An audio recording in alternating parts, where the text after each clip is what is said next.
반갑습니다. 오랜만에 좀 낯선 공간에 제가 왔습니다.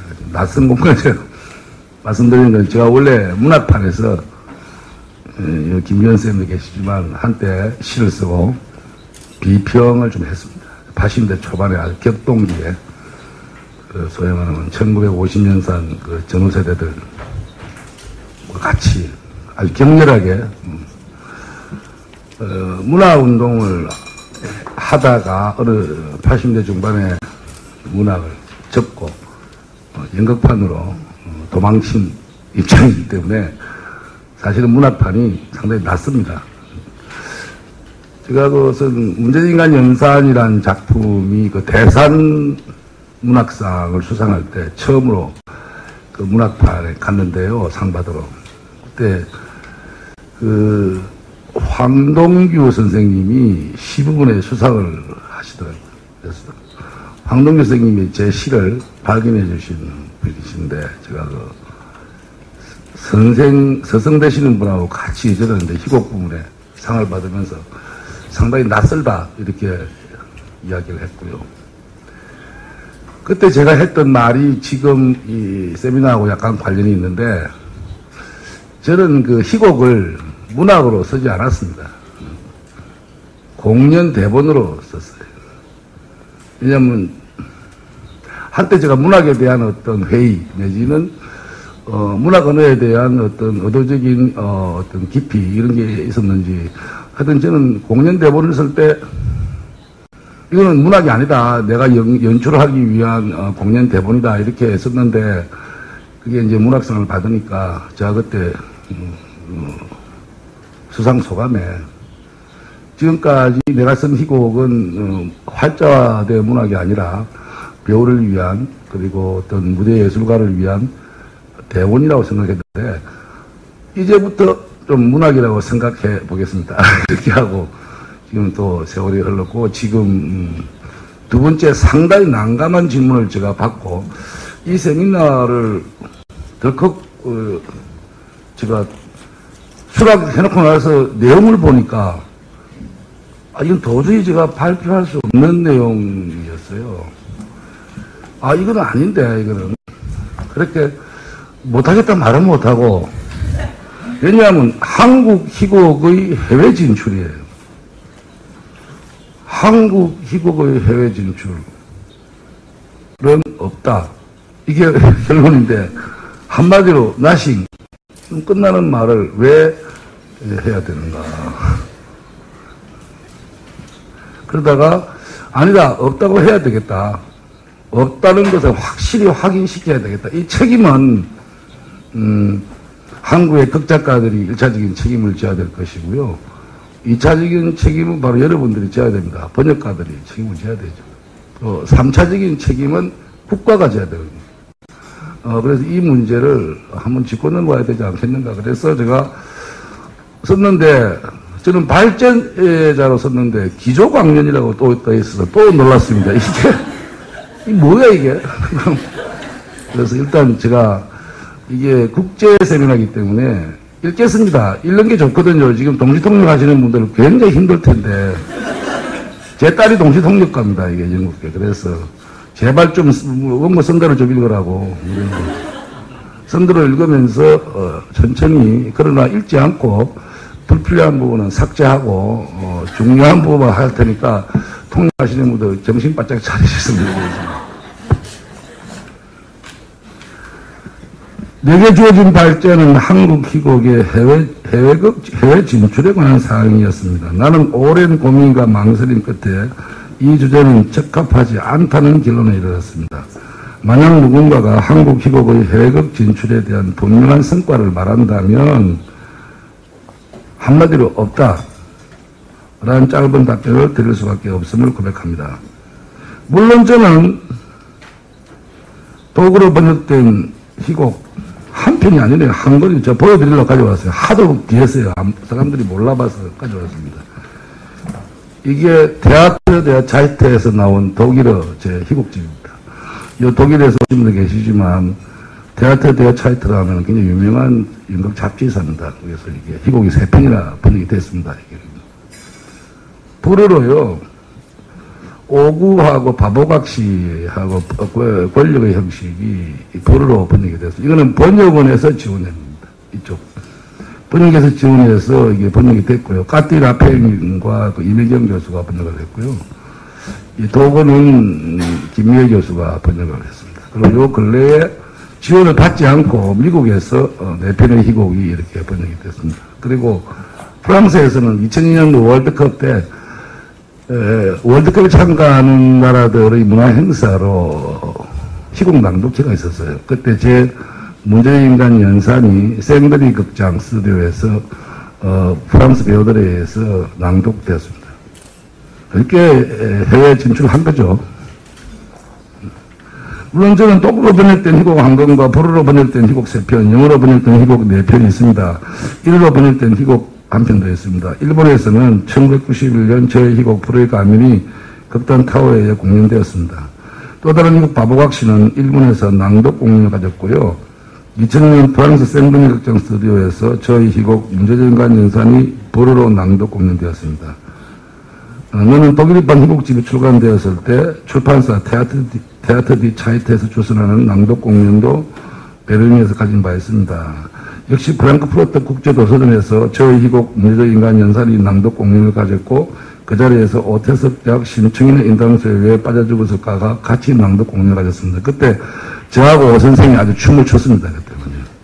하루 외국 사람들이 그냥 앉아서 읽길래 제가 가서 막 춤을 추고 연기하고 오 선생님도 막 판소리를 하고 아주 사람들 기가 막혀가지고 아니 한국의 작가들은 왜 이렇게 춤을 추고 배운잖아.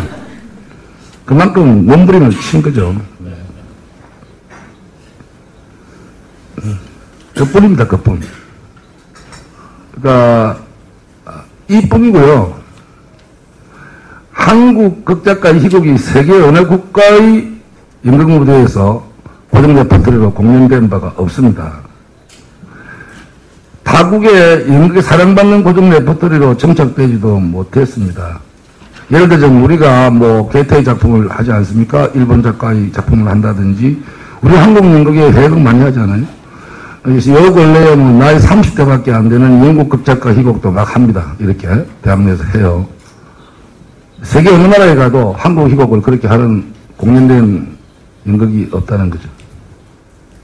세계 어느 나라에 가도 일반적인 연극계, 학교라든지 이런 데가 아니고 일반 상업적인 공공성을 띈 극장에서 하는 공연물 중에 한국 극작가의 희곡이 한 편도 없었다는 것입니다. 왜 없느냐 이 이야기를 제가 하고 왜 한국 극작가의 희곡이 외국의 극작가의 작품으로 이렇게 공되지 않을까 그 원인을 지금 생각해 보면은 첫째 한국 연극이 좀 아직 세계적 수준이 아니지 않는가라고 질문을 했습니다. 우리 연극이 세계적 수준이 아니니까 희곡도 관심을 받지 않는 것이냐 하는 것인데 그렇지 않죠. 이미 오태석 양정우의 그 연극이 로얄 섹스피어 컴퍼니에서 공연이 되고 있습니다. 그리고 저도 좀 잘난 척 하려면은 제가 4월 달에 루마니아에서 열린 국제 섹스피어급 페스티벌에서 현지 갔는데요. 별 5개 받았습니다. 왜냐면 그때 요번에 리뷰가 왔는데요. 그때 참가한 사람들이 미국의 리차드 세크너, 그리고 로버트 윌슨, 그 다음에 여러분이 잘 아시는 오스터마이어, 독일의 오스터마이어, 그리고 리투아니아에서 온 유명한 작품들, 세계적인 연극, 미국의 무슨 우스터 그룹, 이런 세계적인 햄릿도 나왔어요. 햄릿이 12편이 와서 공연을 했는데요. 제가 볼 때는 한 2등이나 3등쯤만 했겠느냐 싶었는데요. 루마니아 사람들이 봤을 때는 그 평가서에 와보면은 최고점을 받지 않았나 싶습니다. 그 이유는 제가 볼 때는 아마 제가 이 아시아 사람들이 귀신을 잘 표현하니까요. 귀신들이 막 걸어 나와서 사랑도 하고 전혀 귀신이 아닌 것처럼 왔는데 알고 보니 귀신이고 이런 삶과 죽음을 자유롭게 만나다는 그 상상력에 대해서 상당히 놀란 것 같습니다. 그러고 무엇보다도 그 평가가 햄릿이 다른 이야기입니다만은 비극인데 그리고 유럽의 햄릿, 세계의 햄릿은 대부분이 동시대를 다루면서 대단히 절망적이고 우울한 상황을 이야기한다. 대부분의 햄릿이 지금 현재 현대 연극으로서 뭐 오스트마이어는 더욱더 그렇고 모든 햄릿이 동시대를 이야기하면서 허무, 절망, 죽음, 비탄 이런 멜랑콜리에 빠져 있는데 아시아에서 온 아주 낯선 별로 기대하지 않았던 햄릿은 구원을 이야기한다. 죽은 귀신들이 전부 기어 나와가지고 그때 제가 드디어 한국의 전라도에 식긴구슬을 썼습니다. 이 구스의 리듬, 그러니까 배우들이 놀랍게도 떠서나서나 리뷰에 아니 배우들이 갑자기 제사장이 되었다. 제사를 지내는 사람이 되고 귀신들이 나와서 모두 흙을 틀고 돌아가는 데서 이거는 대단히 새로운 경우입니다. 대단히 비극적인 상황을 어떤 화해 그리고 식김 죄를 씻어내고 어떤 자유 해방의 길을 제시하는 데에서 굉장히 놀랐다. 햄릿의 별자리 이런 햄릿의 별자리를 매길 때 우리가 이 작품을 최고점을 줄 수밖에 없었던 이유는 바로 여기에 있다. 이렇게 평가가 나와 있습니다.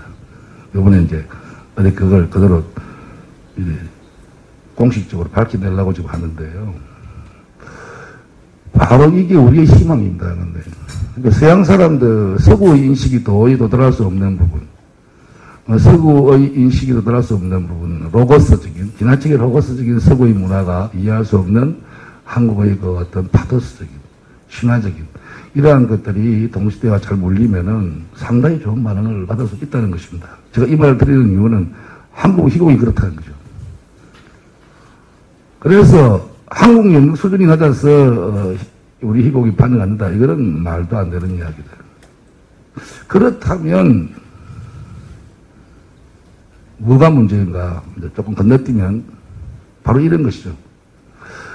저하고 같이 프랑스에서 낭독 공연을 가진 히라타 오리자는요, 지금 프랑스에서 굉장히 인기가 있습니다. 프랑스에서 오신 분들 아실 거예요. 히라타 오리자라는 작가예요.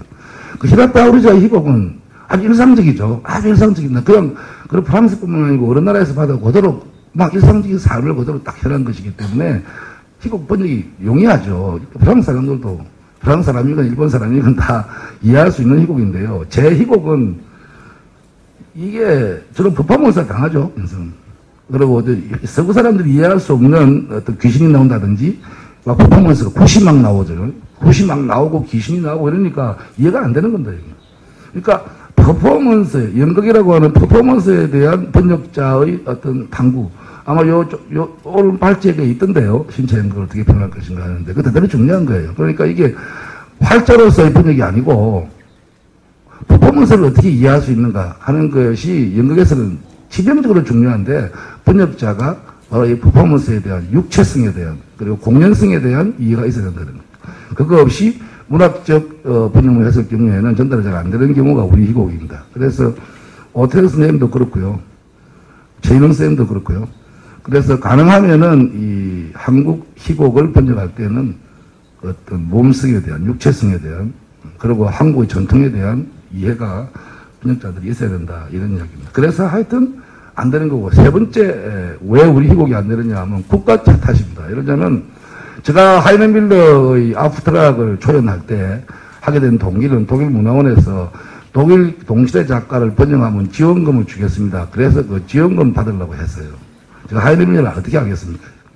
지원금 준대요. 그러니까 연극인들이 힘든데 지원금 준다니까 아이고 고맙습니다 하고 한 거예요.